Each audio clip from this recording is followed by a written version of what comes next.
Друзьяки, всем привет! Сегодня у меня очередной видеообзор. Это дрель электрическая ударная ДУ 1300 Витязь. Вот такая вот дрелька.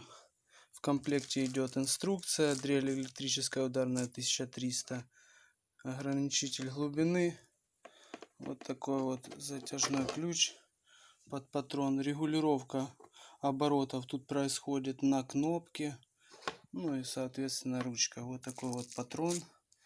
Сейчас мы ее проверим, как она работает. Все работает. Все включается.